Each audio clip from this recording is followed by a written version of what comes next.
Hello दोस्तों, मैं प्रदीप शुक्ला आपका रीजनिंग अड्डा में बहुत स्वागत करता हूं। और आज हम लोग पढ़ने वाले हैं बहुत ही शानदार टॉपिक जिसका नाम है ब्लड रिलेशन। ठीक है ना। तो ब्लड रिलेशन के बारे में आज हम लोग डिस्कस करेंगे, जो बहुत ही एक शानदार टॉपिक होता है और बहुत आसानी से जो है हम इनके क्वेश्चनों को कर सकते हैं, चीज़ों को समझ सकते हैं। तो कैसे आसानी से क्वेश्चनों को सॉल्व कर सकते हैं, इसके बारे में आज हम लोग जानने वाले हैं। और मैं आपको ये विश्वास दिलाता हूँ कि ये वीडियो देखने के बाद आपको कभी भी ब्लड रिलेशन में प्रॉब्लम नहीं आएगी। चलिए स्टार्ट करते हैं ब्लड रिलेशन के बारे में। ब्लड रिलेशन क्या होता है और कैसी चीज़ों को हम लोग डिस्कस करते हैं, कैसी चीज़ों को क्या होता है, कुछ जो है बेसिक कॉन्सेप्ट हैं जिनके बारे में हमको जानना है। ठीक है, चलिए तो स्टार्ट करें ब्लड रिलेशन। तो देखिए ब्लड रिलेशन क्या है। सबसे पहले हम उसके बेसिक चीज़ों के बारे में जानते हैं। जैसे रक्त संबंध के प्रश्नों को हल करने के लिए सबसे महत्वपूर्ण है कि जिस व्यक्ति का संबंध पूछा जाए तो उसका जेंडर हमें पता होना चाहिए। ठीक है, अर्थात जैसे वर्मा जी की 2 संतानें हैं कह दिया जाए, ऐसा यदि वर्मा जी की या शर्मा किसी का भी नाम लेके कुछ भी कह दिया जाए, जैसे कि 2 संतानें कह दिया गया। ठीक है, अब 2 संतानें कह दिया गया तो आप मुझे बताओ, क्या आप मुझे बता सकते हो कि वर्मा जी की कितने लड़के या कितनी लड़कियां होंगी। अर्थात जब तक जेंडर डिफाइन नहीं होगा तब तक आप उसका कभी भी रिलेशन डिफाइन नहीं कर सकते। जैसे मैंने संतानें तो कह दिया, लेकिन मैंने आपसे ये नहीं कहा उनमें उनके कितने लड़के या कितनी लड़कियां हैं। अगर मैं यहीं पे कह देता हूँ कि वर्मा जी की 2 संतानों में उनके केवल एक लड़का है, जैसे मैंने केवल लगा दिया, केवल एक लड़का, तो आप समझें दूसरी क्या होगी, लड़की होगी। या केवल एक लड़की, दूसरा क्या होगा, लड़का हो जाएगा। इतनी बात क्लियर है। ठीक है ना। तो ये तो बात हो गई जेंडर की। जेंडर डिफाइन होगा तभी हम रिलेशन डिफाइन कर पाएंगे। अब देखिए क्या होता है कि रक्त संबंधी के प्रश्नों को हल करने के लिए हम दिए गए प्रश्न का चित्र बनाते हैं, अर्थात एक आरेख खींचते हैं। उसके लिए कुछ सिंबल्स का प्रयोग किया जाता है। जैसे यहाँ पर देखो, अगर बात जेंडर की आती है, किसकी बात होती है, अगर हम बात जेंडर की करते हैं, जैसे जब जेंडर की बात होगी तो जेंडर में पुरुष के लिए हम प्लस चिन्ह का प्रयोग करेंगे, महिला के लिए हम माइनस चिन्ह का प्रयोग करेंगे। अब देखो, जब जेंडर की बात आगे थोड़ा सा बढ़ते हैं तो बात आती है जनरेशन की। किसकी बात आती है, जनरेशन की। तो एक होती है आपकी इक्वल जनरेशन, एक होता है जनरेशन गैप। ठीक है, जब आपका जनरेशन गैप होगा तो हम इसको इसके द्वारा इस सिंबल के द्वारा वहाँ पे उसको दर्शाएंगे।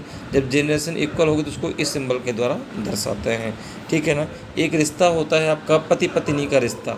ठीक है ना। तो उसमें क्या होता है, उसमें हमें क्या करना है, पति पत्नी के रिश्ते को जो है ब्लड रिलेशन में हम इस सिंबल के द्वारा वहाँ पे दर्शाएंगे। ठीक है ना। और सबसे इम्पॉर्टेंट चीज़ आपको याद रखना है, इस नोट को आप याद रखिएगा कि हमेशा प्रश्न में का संबंध से बताया जाता है। जैसे कह दिया जाए ए का बी से क्या रिलेशन। ठीक है, इतनी बात क्लियर हो गई।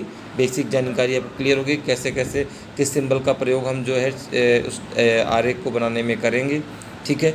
और सबसे इम्पॉर्टेंट चीज़ कि प्रश्न में हमेशा का संबंध किससे बताया जाता है भैया, से बताया जाता है। ठीक है, इतनी बात क्लियर है। चलिए अब जरा देखते हैं, रक्त संबंध में 3 प्रकार से प्रश्न पूछे जाते हैं। कौन कौन से, जरा देखो भैया। भाषा पर आधारित प्रश्न, एक पूरा आपको कथन दिया जाता है कि ए बी का भाई है, बी सी की बहन है, ऐसे करके पूरा एक कथन दिया जाएगा। भाषा पे आधारित, संकेतों पे आधारित, जैसे हम लोग क्वेश्चन पढ़ते हैं, ए ने बी की तरफ संकेत करते हुए कहा कि उसके भाई का पुत्र मेरा भाई है। ठीक है ना। तो ए का बी से क्या रिलेशन है। और चिन्हों पे आधारित प्रश्न, तो ये तीनों प्रकार के क्वेश्चन हम लोग को पढ़ने हैं। और आज हम डिस्कस करेंगे भाषा पर आधारित प्रश्नों के बारे में। लेकिन उससे पहले थोड़ा सा और भी बेसिक जानकारी हम जानेंगे कि कैसे डायग्राम को हम बनाते हैं और कैसे किन रिश्तों को हम पहचानते हैं। जैसे अगर हम आगे अगली स्लाइड पे चलें, देखिए यहाँ पे मैंने आपको बताया कैसे जो है हम लोग वहाँ पे डायग्राम को हम लोग बनाते हैं। जैसे यहाँ पे अगर हम देखें तो सबसे पहले मैंने अपनी बात की है, ये मैं हो गया, मेरी बहन है, मेरा भाई है, मेरे चूँकि मेरी जनरेशन के हैं तो मेरे अगल बगल बैठेंगे। ठीक है ना। लेकिन अगर मेरे पिता की बात हो तो मुझसे एक जनरेशन ऊपर हैं, मेरी माँ मुझसे एक जनरेशन ऊपर हैं। ठीक है ना। मेरी माँ की जो पिता हैं अर्थात मेरे नाना, वो मेरी माँ से भी एक जनरेशन ऊपर हैं। मेरे दादा अर्थात जो मेरे पिता के पिता हैं वो मेरे दादा कहलाएंगे। ठीक है ना। मैं उनका पौत्र कहलाऊँगा। नाना यानी जो मेरी माँ के पिता होंगे वो मेरे नाना और उनकी जो माँ वो मेरी नानी कहलाएगी। मैं उनका नाती कहलाऊँगा, ठीक है ना। तो इस प्रकार से एक डायग्राम आप बना सकते हैं। अगर एक जनरेशन ऊपर है तो हम ऊपर की तरफ जाएंगे, अगर जनरेशन नीचे है, जैसे मैं अपने पुत्र की बात अगर करता तो पुत्र जब बात होती तो आप क्या कहते हैं, पुत्र कहाँ था, और एक जनरेशन नीचे, यहाँ पे मैं अपने पुत्र को कुछ इस प्रकार से बना देता, ठीक है ना। तो इस प्रकार से पूरा डायग्राम आप ड्रॉ कर सकते हैं, पूरा आरेख को आप इस प्रकार से बना सकते हैं, ठीक है। जैसे माँ की बहन मेरी मौसी कहलाएगी, माँ का जो भाई है मेरा मामा होगा, उनकी जो वाइफ होगी मेरी मामी होगी। चाचा को मैं कैसे बनाऊंगा, पिता के बगल में, चूँकि चाचा मेरे पिता के भाई होंगे, उनकी जो वाइफ है मेरी चाची, उनकी पत्नी होगी। तो इस प्रकार से पूरे डायग्राम को आप बना सकते हैं। मेरी बहन की बात तो मेरे बगल में बैठेगी, मेरा भाई है तो मेरे बगल में बैठेगा, ठीक है ना। तो इस प्रकार से पूरा आरेख आप बहुत आसानी से ड्रॉ कर सकते हैं। उम्मीद करते हैं चीज़ें आपको समझ में आ रही होंगी। आगे बढ़ते हैं थोड़ा सा। अब जरा हम समझते हैं कौन क्या किसका लगता है। जैसे यहाँ पे अगर मैं कहूँ, जिसे दिया गया है आपका जो है, क्या दिया गया है, माँ या पिता का पुत्र, तो माँ या पिता का पुत्र मेरा क्या लगेगा, भाई लगेगा। माँ या पिता की पुत्री मेरी क्या लगेगी, बहन लगेगी। माँ का भाई मेरा क्या लगेगा, मामा लगेगा। पिता का छोटा भाई चाचा, पिता का बड़ा भाई ताऊ, ठीक है ना। ताऊ तो है, ठीक है, कहना सही है, लेकिन वो फिर भी हम उसको चाचा ही कहेंगे वहाँ पे, ठीक है ना। माँ की बहन मेरी मौसी, पिता की बहन मेरी क्या लगेगी बच्चा, बुआ। बुआ का पति फूफा। माँ का पिता क्या लगेंगे, नाना मेरे लगेंगे।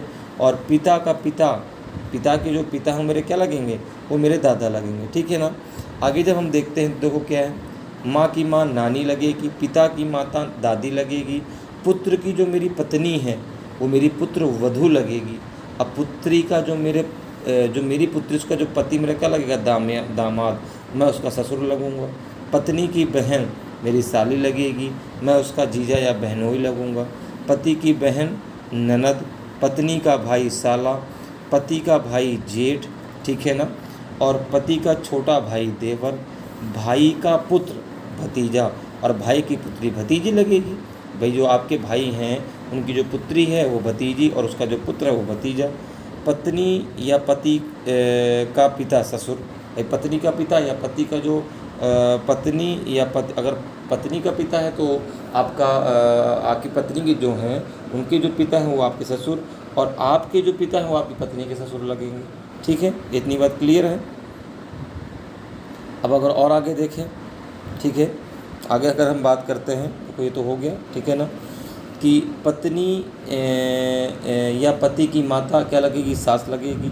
बहन का पति क्या लगेगा, बहनोई लगेगा, मैंने बताया ना, जीजा या बहनोई। पुत्र का पुत्र पोता या नाती, ठीक है ना। पोते की पत्नी पतोहू, और पुत्री का पुत्र नवासा, ठीक है ना, क्या लगेगा। पुत्री का जो पुत्र, जैसे मैं हूँ तो मेरी पुत्री का जो पुत्र है वो क्या लगेगा, ठीक है, मेरा नाती लगेगा, या नवासा भी कह सकते हैं। अब पोते का पुत्र पड़पोता, ठीक है। इतनी बात क्लियर, तुमने समझ लिया कौन किसका क्या लगेगा, ठीक है ना। अब सबसे पहले कुछ इम्पोर्टेंट पॉइंट हैं जिनको आपको समझना है। जैसे यहाँ पे कुछ महत्वपूर्ण, कुछ इम्पोर्टेंट तथ्य हैं जिनको आपको याद रखना है रिलेशन से। जैसे इकलौता शब्द उस रिश्ते का केवल एक व्यक्ति होने का संकेत करता है। जैसे इस चीज़ को जरा समझिएगा ध्यान से। अगर मैं कहूँ कि मैं अपने पिता की इकलौती संतान हूँ, ठीक है ना भाई, अगर मैं कहता हूँ कि मैं अपने पिता की इकलौती संतान हूँ, तो ना मेरे कोई भाई होगा ना मेरी कोई बहन होगी। जैसे इसमें दिया है, देखो, इकलौता पुत्र का अर्थ है पुत्र तो केवल एक है, पुत्री और भी हो सकती है। इसमें मैंने कहा ना, मैं अपने पिता का इकलौता पुत्र हूँ, तो आप कहेंगे कि सर अब आपका दूसरा भाई तो नहीं होगा, लेकिन बहन तो हो सकती है। जैसे दूसरा नंबर क्या है, इकलौते पुत्र का अर्थ है पुत्री तो केवल एक है, पुत्र और भी हो सकते हैं। जैसे कह दूँ मैं अपने पिता की इकलौती पुत्री हूँ, तो पुत्री तो मैं ही हूँगा, लेकिन जो है पुत्र और भी उनके हो सकते, मेरे भाई हो सकते, लेकिन मेरी बहन दूसरी नहीं होगी, ठीक है। और इकलौती संतान का अर्थ क्या होगा, मैंने शुरुआत में को समझा दिया कि संतान ना तो मेरा कोई भाई होगा ना तो मेरी कोई बहन होगी, मैं अपने पिता की एकमात्र संतान हूँ, चाहे वो पुत्री हो चाहे वो पुत्र हो। इतनी बात क्लियर है। ये बहुत इंपॉर्टेंट है जो आपको क्वेश्चन में आपको जो है हेल्प करता है। आगे जरा बढ़ते हैं, आगे देखते हैं। तो ये तो आपका बेसिक नॉलेज। अब जरा आते हैं क्वेश्चन को कैसे हम सॉल्व करेंगे, कैसे क्या चीज़ें होंगी। जैसे देखो डायग्राम कैसे बनाएंगे। दिया है पी क्यू, क्वेश्चन क्या दिया है, पी क्यू का भाई है, एम क्यू की बहन है, टी पी का भाई है और टी पी का भाई है, और क्यू किस प्रकार टी से संबंधित है, ये हमको बताना है। ऑप्शन में दिया है भाई, बहन, भाई या बहन और माँ। ठीक है ना, तो जैसे इसका डायग्राम बनाते हैं। पर देखो क्या दिया है, पी क्यू का भाई, पी किसका भाई है, क्यू का, एम क्यू की बहन है। तो आपने क्या किया, पी क्यू का भाई है तो पी में आपने क्या लगा दिया प्लस, पी किसका भाई है, क्यू का, तो यहाँ पे आपने बनाया क्यू इस प्रकार से। एम क्यू की बहन है, एम किसकी बहन है, एम क्यू की बहन है, फिर आपने इसी जो बहन है तो उसके बराबर में बैठेगी, एम क्यू की बहन है, आपने यहाँ पे माइनस लगा दिया। टी किसका भाई है, पी का, तो टी किसका भाई है, पी का, तो इसके बराबर में इसको बनाएंगे, इसके बिल्कुल बराबर बनाएंगे। टी किसका भाई है, पी का, तो यहाँ भी हमने प्लस लगा दिया, ए भी इसके बराबर में बैठ गया। तो अब देखो ये बात क्लियर हो गई कि जो ये चारों हैं ना, ये चारों आपस में क्या हो जाएंगे, ये चारों आपस में भाई बहन हो जाएंगे। इतनी बात क्लियर है, टी पी क्यू और एम आपस में चारों क्या भाई बहन। तो क्वेश्चन ने कहा तो बताइए क्यू किस प्रकार टी से संबंधित है। तो आप ज़रा मुझे बताओ, क्या यहाँ पर क्यू का जेंडर डिफाइन है क्या। भाई आपको शुरुआत में बता दिया गया, जब तक जेंडर डिफाइन नहीं होगा तब तक जो है उसका रिलेशन डिफाइन नहीं होगा। तो आपने कहा सर ये चारों हैं तो आपस में भाई बहन, लेकिन क्यू का जेंडर चूँकि मुझे डिफाइन नहीं है, क्यू का जेंडर मुझे डिफाइन नहीं है, जब क्यू का जेंडर मुझे डिफाइन नहीं है तो मैं नहीं कह सकता कि क्यू जो है टी का भाई लगेगा या बहन। ये तो मुझे पता है कि भाई या बहन लगेगी, लेकिन उसका भाई होगा कि उसकी बहन होगी ये क्लियर जानकारी नहीं, इसलिए इसका आंसर क्या हो जाएगा, इसका आंसर हो जाएगा ऑप्शन नंबर सी। क्या हो जाएगा, ऑप्शन नंबर सी आपका बिल्कुल सही आंसर होगा। क्या होगा, भाई या बहन। चूँकि क्यू का जेंडर डिफाइन नहीं है, लेकिन मुझे ये पता है कि या तो क्यू टी का भाई होगा या तो उसकी बहन होगी, तो आंसर क्या हो जाएगा, option number C is the right answer. ठीक है, उम्मीद करते हैं चीज़ें आपको बहुत अच्छे से समझ में आ रही होंगी। चलिए आगे बढ़ते हैं, अगले क्वेश्चन पे चलते हैं। देखिए अगला क्वेश्चन क्या कह रहा है, अगला क्वेश्चन कह रहा है कि अरुण रोहित का पिता है, रोहित माला का भाई है, माला दिलीप की पत्नी है, तो दिलीप का रोहित से क्या रिश्ता है, जीजा, पिता, पुत्र या चाचा। ठीक है ना, तो अरुण रोहित का पिता है और रोहित माला का भाई है। ठीक है, तो एक काम करते हैं, इसके लिए हम एक अलग से स्लाइड ले लेते हैं और यहाँ पे जो है हम क्या करेंगे, यहाँ पे इसका डायग्राम बनाएंगे। जैसे क्वेश्चन क्या कह रहा है, अरुण रोहित का पिता है, अरुण किसका पिता है, रोहित का। तो आपने क्या किया, यहाँ पे जो है अरुण रोहित का पिता है, तो आपने यहाँ पे अरुण लिख दिया। ठीक है ना, अरुण, अच्छा इसको पूरा नहीं, इसको जो है ना हम क्या करते हैं, केवल आ से दर्शाते हैं। ठीक है ना, अरुण किसका पिता है, तो आ मतलब अरुण हो गया, अरुण रोहित का पिता है तो ये हो गया रोहित, ये क्या हो गया, रोहित, ये पिता है जिसके ऊपर हमने क्या लगा दिया प्लस। ठीक है, इतनी बात के लिए देखो, अरुण रोहित का पिता है, तो अरुण रोहित का पिता है, आज से अरुण हो गया और उससे रोहित हो गया। ठीक है ना, तो चूँकि ये अरुण रोहित का पिता है तो अरुण को हम ऊपर बैठाएंगे, रोहित को नीचे, हमने अरुण में क्या लगा दिया प्लस। अब जरा और आगे पढ़ें, रोहित माला का भाई है और माला दिलीप की पत्नी है, रोहित माला का भाई है, रोहित किसका भाई है, तो आपने कहा रोहित माला का भाई है, तो हमने एम बना दिया, माँ बना दिया, माँ से माला हो गया, भाई है तो इसके ऊपर क्या लग जाएगा, देखो प्लस, इसके ऊपर रोहित के ऊपर हमने क्या लगा दिया प्लस। जब तक वो नहीं कहेगा तब तक हम अपनी तरफ से उसका जेंडर डिफाइन नहीं करेंगे, क्योंकि बेटा ये आपको बात याद रखनी होगी कि कभी भी नाम के आधार पर जेंडर डिफाइन नहीं होता। तो रोहित माला का भाई, रोहित में हमने लगा दिया प्लस। अब आगे देखो जरा क्या कह रहा है, माला दिलीप की पत्नी, माला किसकी पत्नी है, दिलीप की। तो आपने कहा कि पति पत्नी के रिश्ते को हम डबल लाइन के द्वारा क्या करेंगे, दर्शाएंगे, डबल लाइन इस प्रकार से बना करके। ठीक है ना, इस प्रकार से हम जो है एक डबल लाइन बना देंगे इस प्रकार से, और उसको माला किसकी पत्नी है, माला दिलीप की पत्नी है, तो यहाँ पे हमने क्या कर दिया, यहाँ पे हम दिलीप, दा से दिलीप हो। ठीक है ना, तो माला किसकी पत्नी है, दिलीप की पत्नी है। ये तो आरेख जो हम बनाते हैं अपने समझने के लिए बनाते हैं ना, तो इसमें हम कुछ भी वहाँ पे अपने इंडिकेशन के लिए लिख सकते हैं। अब देखो माला दिलीप की पत्नी है, तो माला हो गई पत्नी, तो ये क्या हो जाएगा, उसका पति, अर्थात इसमें लगा देंगे प्लस। भाई चूँकि पति पत्नी का एक ऐसा रिलेशन होता है ब्लड रिलेशन में, इसमें यदि किसी एक का जेंडर डिफाइन हो जाए तो दूसरे का अपने आप डिफाइन हो जाता है। अब देखो एक चीज़ जरा समझना, अरुण रोहित का पिता है तो अरुण माला का भी पिता होगा। रोहित और माला आपस में भाई बहन है, ठीक है ना। तो अरुण जो है किसका पिता है, अरुण जो है माला का भी क्या है, पिता है। अरुण जो है दिलीप का क्या है, ससुर लगेगा। इतनी बात क्लियर है। तो क्वेश्चन ने पूछा क्या है हमसे, तो दिलीप का रोहित से क्या रिश्ता है, दिलीप का रोहित से क्या, देखो का संबंध हमेशा से बताया जाता है। दिलीप का जो दिलीप है, दिलीप का संबंध किससे बताया है, दिलीप का संबंध पूछा है रोहित से। तो दिलीप का संबंध जो है रोहित से किसका हो जाएगा, बिल्कुल सही आपने कहा, किसका, जीजा, या कह सकते हैं बहनोई, ठीक है ना। तो कौन सा ऑप्शन सही हो जाएगा, ऑप्शन नंबर आपका जो है इसमें ए बिल्कुल सही आंसर होगा, ठीक है ना, अर्थात जीजा आपका सही आंसर होगा, ठीक है, समझ में आ रहा है। तो इस प्रकार से हम डायग्राम को बना करके बहुत आसानी से क्वेश्चन को सॉल्व कर सकते हैं, ठीक है। अगले क्वेश्चन पे आते हैं। देखिए अगला क्वेश्चन क्या है, अगला क्वेश्चन कह रहा है कि बी का पुत्र ए है लेकिन ए का पिता बी नहीं है, तो बी ए का के, तो बहुत सिंपल है। तो इस क्वेश्चन आपको पढ़ के कर सकते हैं आप, ये क्वेश्चन आप पढ़ के कर सकते हैं। बी का पुत्र ए है, देखो अब इसको अच्छा डायग्राम कैसे बनाएंगे जरा उसको समझ लो। उसको तो आप पढ़ के भी कर सकते हो, लेकिन अगर आप डायग्राम बनाए तो भी बना सकते हो। बी जो है ए, बी का पुत्र ए है, ए जो है क्या है, तो आपने कहा ये जो है पुत्र है किसका, बी का, तो हमने इस प्रकार से एक लाइन खींच दी और यहाँ पे हमने किसको बना दिया, बी को, ठीक है। लेकिन ए का पिता बी नहीं है, तो आप मुझे बताओ जब ए का पिता बी नहीं है तो बी उसका बी उसकी क्या हो जाएगी, माता, माता मतलब क्या लगा देंगे उसके ऊपर, माइनस। भाई जब पिता नहीं तो क्या हो जाएगी, माता हो जाएगी, ठीक है ना। जब माता हो जाएगी तो आंसर कौन सा हो जाएगा, ऑप्शन नंबर सी हो जाएगा। क्योंकि भाई आपको पता है कि माता या पिता का दो ही का रिलेशन हो सकता है। उसमें साफ कहा है कि बी का पुत्र ए है, तो जब ए जो है बी का पुत्र है तो बी या तो उसकी माता होगी या तो पिता, लेकिन आगे साफ करा कि लेकिन ए का पिता बी नहीं है तो बी जो है ए की माता होगी, तो बी ए का क्या है, तो माता हो जाएगी। बहुत सिंपल सा क्वेश्चन था, ऑप्शन नंबर सी आपका बिल्कुल सही आंसर होगा, ठीक है ना। समझ में आ रहा है बेटा, उम्मीद करते हैं चीज़ें बहुत अच्छे से आपको क्लियर हो पा रही होंगी।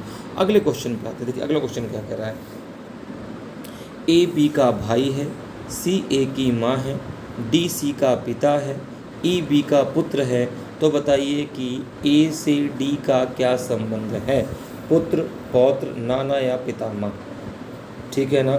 पौत्र किसको बोलते हैं, नाती को, या नाती को बोलेंगे पौत्र, नतनी को बोलेंगे पौत्री। पितामह बोलते हैं जो आपके बाबा के भी जो पिता होते हैं, ठीक है ना, अर्थात ग्रेट ग्रैंडफादर, ठीक है ना, उसको हम क्या बोलते हैं, पितामह।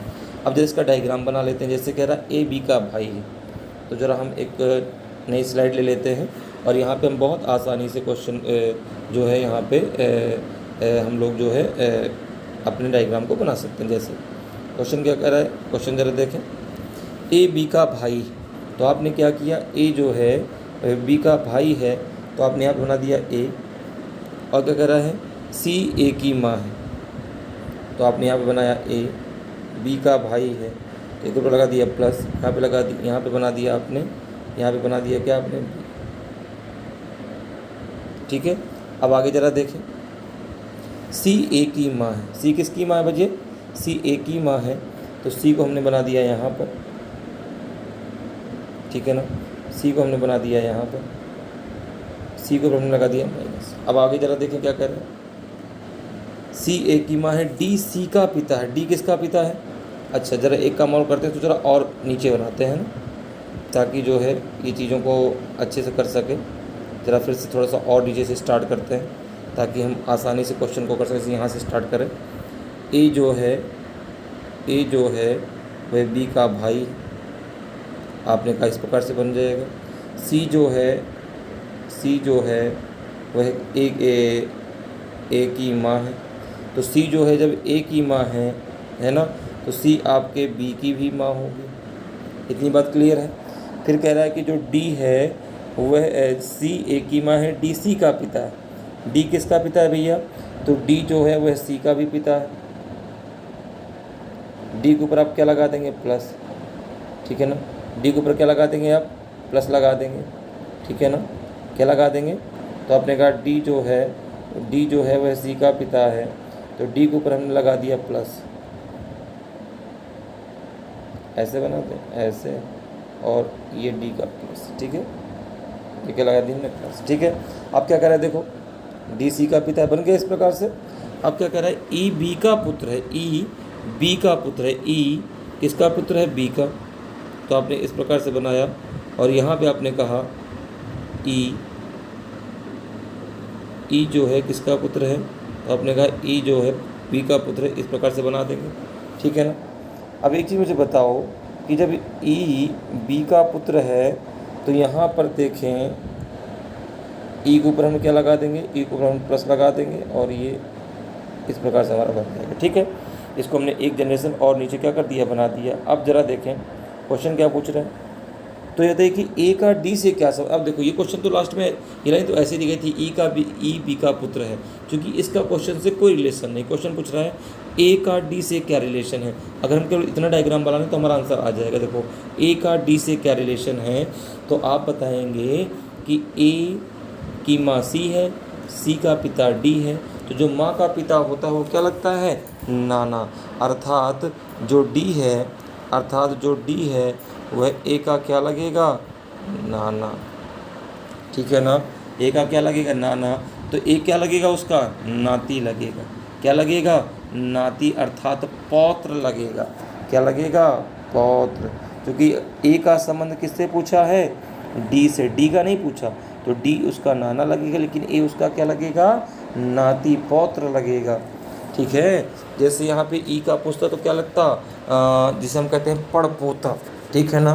तो इस प्रकार से अब बी का जो जेंडर डिफाइन नहीं है, ठीक है, तो बी उसका भाई है तो भी वही कहानी होगी, बी उसकी बहन है तो भी वही बात होगी। इतनी बात क्लियर बेटा, इतनी बात समझ में आपको आ गई कि कैसे चीज़ों को हमें करना है, कैसे हम डायग्राम को बना सकते हैं, ठीक है। तो इसका आंसर क्या हो जाएगा आपका, ऑप्शन नंबर बी जो है बिल्कुल सही आंसर होगा। तो आज के लिए कितने क्वेश्चन थे हम लोगों ने कर लिए, 4 क्वेश्चन कर लिए। ये क्वेश्चन जो आपके थे एक किस पे डिपेंड थे, भाषा पे आधारित प्रश्न। क्योंकि आप देख पा रहे हैं कि सारी एक लैंग्वेज दी गई है, सारा कुछ आपको पता है, इसमें कुछ भी आपको अपने से डिफाइन नहीं करना, ठीक है ना। तो उम्मीद करते हैं आज की चीज़ें आपको अच्छे समझ में आई होंगी, ठीक है। अगर समझ में आई हैं तो मेरे चैनल को आप सब्सक्राइब कर लीजिए और इसको जो है आप लाइक कर दीजिए और अपना बहुत सारा प्यार इसमें दीजिए, ठीक है। तो आज के लिए इतना ही, फिर मिलते हैं, धन्यवाद।